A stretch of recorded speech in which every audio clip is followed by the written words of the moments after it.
Hello, my name is Steve Gearhart, and this is the Unagi Observer. Thank you so much for coming by and watching today. Today I'm using an old setup that I haven't done in a while, simply because I have a workspace out there that I have to do because I do work from home right now, and also my neighbors are being loud. Anyway, so today's video is going to be a review of a retro anime, one of my personal favorites. I hope you'll enjoy it too. And it's called Ninja Science Team Gatchaman, also known as Battle of the Planets.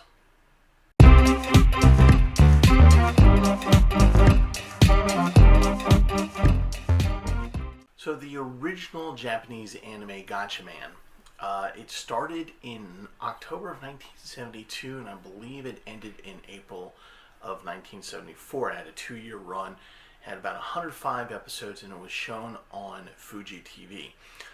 It's a little bit unique in that, again, it's one of the few anime out there that does not necessarily come from a manga. So it's not sourced from a manga. This is an actual just production, made for TV production. It was pretty well received. It was different in that it was more of a superhero kind of anime as opposed to giant mecha or science like Astro Boy and things like that. So they were kind of capitalizing on the time. At this time in America, there was a lot more superhero genre kind of cartoons coming on. So they were kind of seeing if they could do that in Japan, and they were successful at it. But the thing that Gatchaman is actually really known for is not really being known as Gatchaman, but being known as Battle of the Planets, which is what the English version is called when it came to America in 1978. And it also went down from 105 episodes just down to 85. Even though the complete story arc was still there, it was just pared down some. And then they would go on to make a couple movies after that. I think there was a reboot series, and there's been a lot of stuff with Gatchaman that's occurred over time. It did not go into VHS DVD sales until I think the early 2000s, so it was very difficult to get actual Gatchaman episodes as Battle of the Planets here in the United States. There's a lot of bootleg. There's a lot of bootleg of that out there. Gatchaman was really, really popular in Japan. Like I said, it was a lot different. It was more superhero based, and they had a theme to it. And also part of the theme was that it had to do with conservation and with environmental protections. So it was popular in Japan because of that, because those are issues that Japan takes seriously, sometimes a little bit more seriously than I think other people do. Anyway, so by the time it came to America in 1978 and became Battle of the Planets, that's when it exploded as an anime. It's considered one of the top 10, depends on who you look at, but it's considered one of the top 10 anime. And when you talk to a lot of people who grew up in the 70s, I'm not admitting to that, but for those who grew up in the 70s, Battle of the Planets is right up there with really well-known anime before they even knew they were watching anime. So it's very influential for that generation. So what is Gatchaman or Battle of the Planets really all about?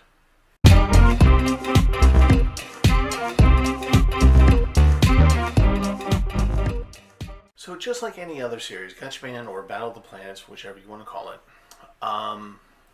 they talk, like I said, talks a lot about conservation and protecting the earth. In other words, the nature of the earth, the oceans, the forests, the resources, things like that. And the main villains are, of course, from another galaxy, and they come here with monsters and evil henchmen, and they come to attack and take over Earth because they want Earth's resources. That's a very common theme in early anime, where there's some external villains trying to come in to take advantage of Earth, and these group of heroes fight them. Usually it's mecha. In this case, again, it's more of a superhero group.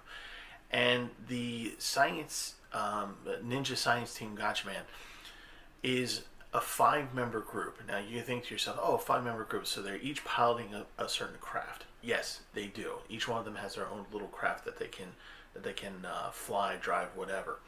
And you think, okay, well, let's be like Voltron, where they all come together and become one big mecha, and they fight the big monster. Not really.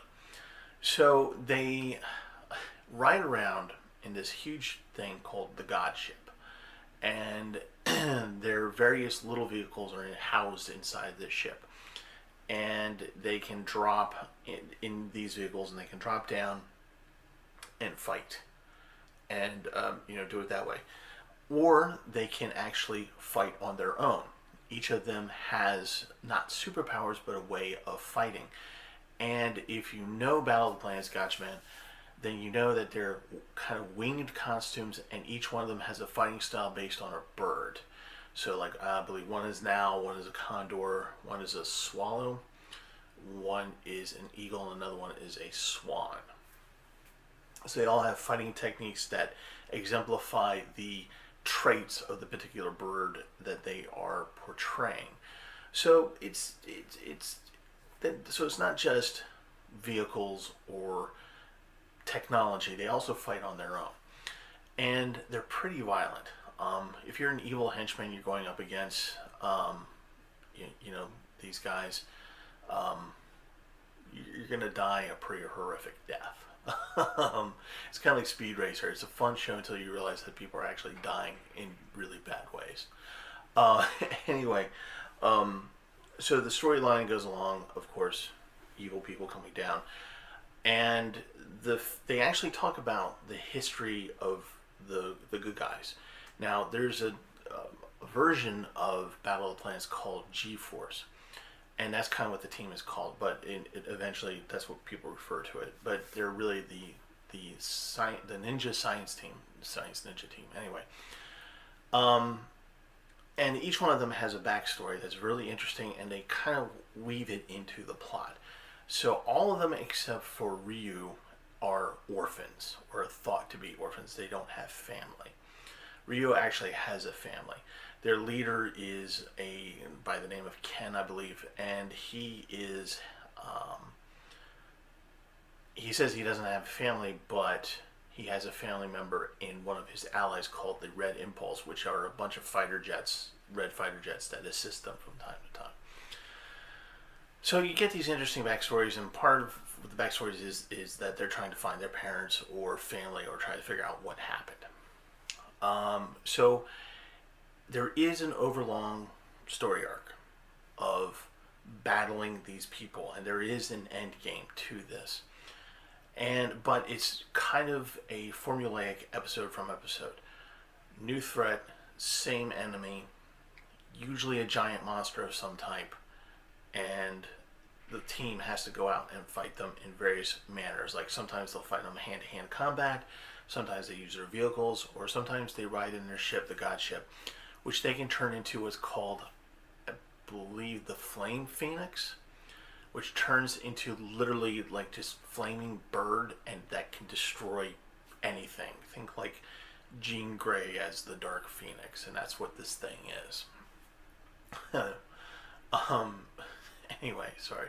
I just have to laugh because I just realized that I related Marvel mutants to anime. Anyway, so it's an interesting plot. It's fun. It's formulaic. When you're young, it's pretty simple, but there's some layers to it. There's enough layers. In today's parlance, when you watch the original series, it's, of course, the animation is of the 70s, so it's kind of chunky, but it's more interesting than some of the other mecha ones out there. Like, for example, I would actually say between the old 80s Voltron anime and this anime, I would actually prefer Battle of the Planets. I think it's a better anime in terms of story, in terms of being interested in it. Some interesting notes about that anime, about Ninja Science Team Gatchaman, Battle of the Planets. The interesting thing about these, about a couple interesting things, is that one, if you know who Casey Kasem is, he does the voice of the leader, Ken. That's right. So a very young Casey Kasem does the voiceover of Ken, the leader of the thing. So if, for those of you who don't know who Casey Kasem is, he did the Top 40 radio show for decades. Like, he's a big pop culture icon. And that's kind of how I got started, was with voice acting. Another interesting thing is that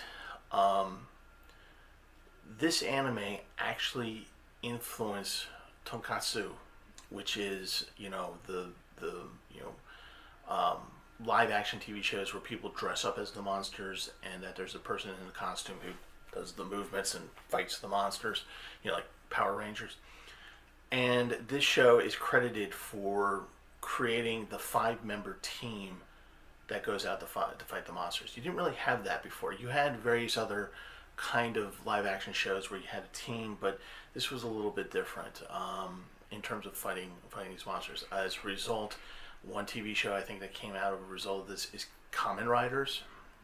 If you know what that is, and I'll talk about that at some point later. That's a really unique show right there with motorbikes.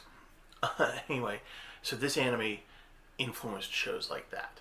So, in the end, obviously I'm going to tell you to watch this anime, but I am going to tell you to watch the original version, the Japanese version, which is 105 episodes, which is called Ninja Science Team Gatchaman, or the Battle of the Planets, which is the English dub, but it's only 85 episodes. And I want you to watch all the episodes, because you're going to see a lot of things in there that you'll see in other anime, kids anime that goes on in the future, like Voltron. You're going to notice that the way that the villain looks in this earlier anime almost seems to be a template for future villains in mecha anime. It's kind of interesting. So there's a lot of production and kind of just like design elements that you can see in future anime. But it's still it's a fun show to watch. So go ahead and watch it. Why not?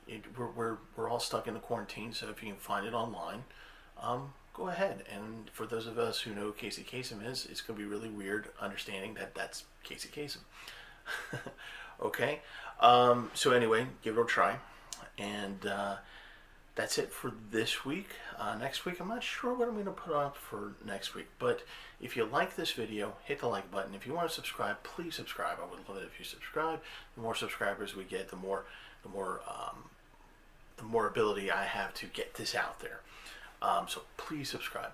You'll get a digital sushi roll out of it if you do. So that's always good. Anyway, my name is Steve Gerhardt. This is the Unagi Observer. Thank you so much for watching, and I will see you guys next time.